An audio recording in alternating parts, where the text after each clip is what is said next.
So the big reveal during SmackDown last night, and it was shown tonight during Bad Blood 2, that new updated Fiend will be coming on the 16th of October. But that's not what I want to talk about. As you probably saw on the thumbnail, there was something in this video package that's actually quite creepy, maybe quite interesting. And it's this doll's face. Now, quite blatantly when you look at it, there are pink highlights in the hair, and I think a lot of people have instantly thought Alexa Bliss. Now, my first thought, I actually saw that last night and thought, oh, it's just the mask that's on the back of his head. But you can see in this image right here, the actual mask on the back of his head, which we know is modelled from JoJo's face, the line goes to the side. On the one that you see in the pictures, it goes down, and this image proves that perfectly. There's a lot of creepy imagery that's used in this video package. Of course it is. It's Bray Wyatt. But this is over and over again. You can watch the video package and you'll see it pop up at random times in different positions, in different lighting. Why?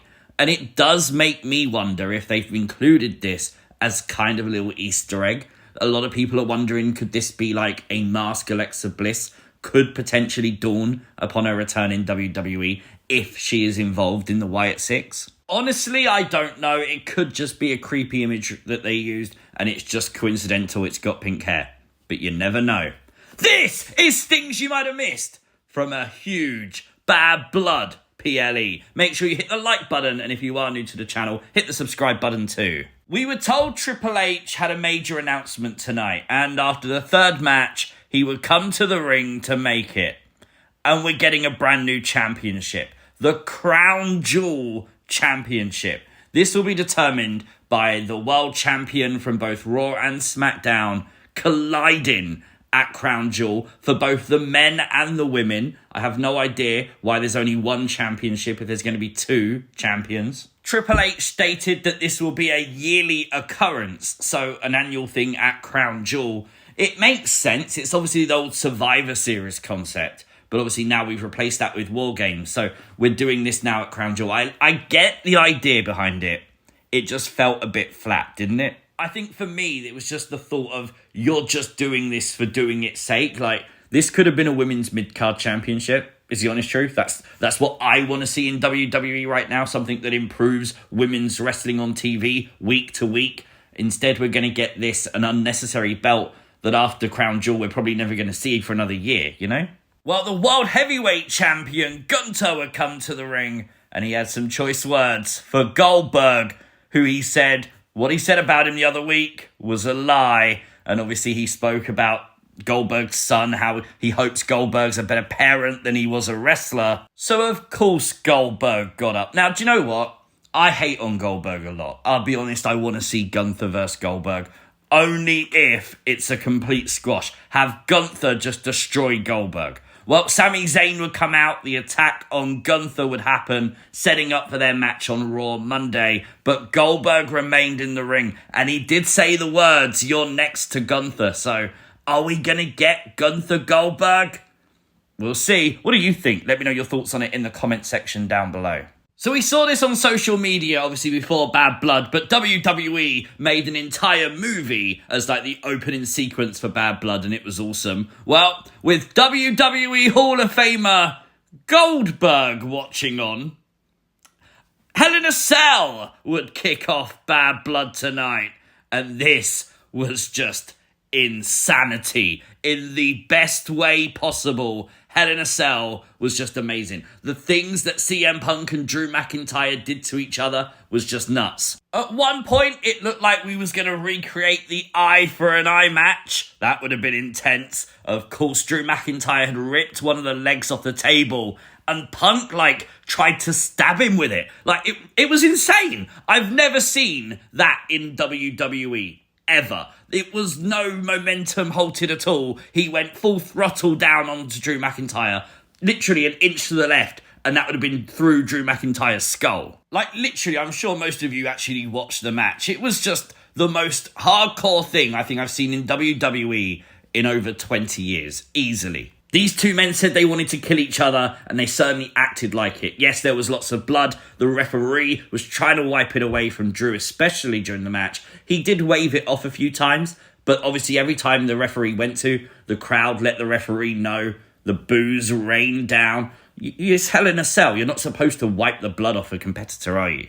But with the bracelet beads all over the ring, Drew McIntyre's miscalculated Claymore kick would send him spine first into the edge of the steps, and then a steel chain around the knee of CM Punk with a GTS would secure CM Punk the victory tonight. What a war, what a match. The conversation will probably always be, should this main event? Whether it should or shouldn't, I don't think it's a debate. The debate now is that these two men absolutely killed it. They nearly killed each other. They killed everything tonight. This was insanity. WWE just made Hell in a Cell special again. All the credit in the world tonight to Bayley and Nia Jax, who had the second match on the show immediately following Hell in a Cell. That was a tough spot to be in, but they did a great job of getting the crowd on board with the match. There was this spot during the match we've got to talk about, the sunset flip into the corner to Nia. And of course, Nia landed straight on Bayley. That looked awful. Bayley was okay. She had the match won, but the referee was down. And then Tiffany Stratton came out. Tiffany would knock out Bayley. Nia was still down. She would frantically try to revive Jessica Carr. She was trying to cash in until Nia sat up. She channeled the Undertaker and she was pissed. She does not trust Tiffany, and I don't blame her, to be fair, but it was Tiffany's distraction that allowed a Super Samoan drop, followed by the Annihilator, and that was all she wrote. Good night, Bayley. Nia Jax retains the Women's Championship. Tiffany, though, she's still going to cash in at some point. Finn Balor took on Damian Priest tonight. Massive grudge match between the two, obviously. Judgment Day's Carlito and JD would get involved in the match. And there's nothing wrong with the match itself. The match was fine. I hated the ending. Finn Balor hitting multiple coup de grace to Damian to then be countered. One south of heaven and Damian wins. I didn't like that. I think that just makes Finn look really weak. I get it makes Damian look strong, but I don't know. I just not my thing. I just don't like no-selling, you know what I mean? The vignette that played last night on SmackDown aired tonight at Bad Blood. Obviously, the coming soon. We now know from Dirt Sheets this is meant to be Motor City Machine Gun, so that's exciting. Dom would have to go into the shark cage tonight as Liv Morgan battled Rhea Ripley. I can't lie. This spot where Dom had the door open and then sort of fell out head first out of the cage, my heart completely sank. But he was tied by, I think, his leg to the cage, and Rhea would whip him like a piñata until Raquel Rodriguez would attack Rhea Ripley. We did theorize this happening, but honestly, it was cool. Cool to see Raquel back. She's been away for far too long. Aligned with Liv Morgan. Does this mean she's in the Judgment Day? We don't know. But what it does mean, it's been a while. It might be a bit rusty. Liv and Raquel are back together. The match, though, would end by a disqualification, we assume, so Rhea Ripley would be the winner. But this is obviously done to keep Rhea strong. Probably not to end the Rhea and Liv feud, but obviously you're going to postpone it a bit because now you're going to do Rhea Raquel. One thing I have to mention tonight is WWE's utilization of the legends. Having them ringside, giving them a moment, getting them the pop. Very cool to see. I love when they do that, man. It's so cool. We had a band to play Cody Rhodes' entrance for the main event tonight. And I'm not joking when I say the band just spawned out of nowhere. But it wasn't great, was it? Roman Reigns had instrumental music as well when he walked out. And I can't lie, his was good. You know, Roman just said, hey, Cody, anything you can do, I can do better. Got to admit, there was a big fight feel for this main event with the big story, can they coexist? WWE did a great job of making everything feel important in this match. The build was slow, but it was meticulous and it was great. I think the star of the match was definitely Jacob Fatu. Despite my lack of liking no-selling, Jacob just does it in a beast way. Do you know what I mean? And he did it great. No setting a crossroads on the outside until Cody Rhodes had to do everything to take down Jacob. And with a salute to Roman Reigns, he would dive to Jacob Fatu through the announce table, leaving Solo and Roman. With the bloodline ringside, a mysterious figure appeared. And it was Jimmy Uso. Jimmy Uso returned.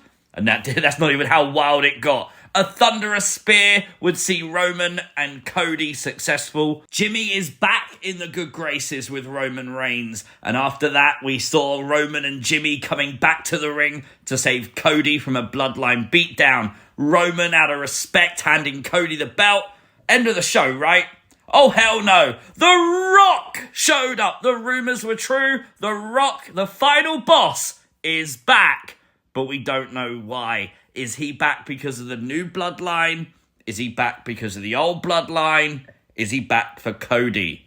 So much to unpack. I absolutely love the ending of this show. Rock, Roman, bloodline, all that stuff. That was definitely moment of the night, match of the night. Definitely Hell in a Cell for me.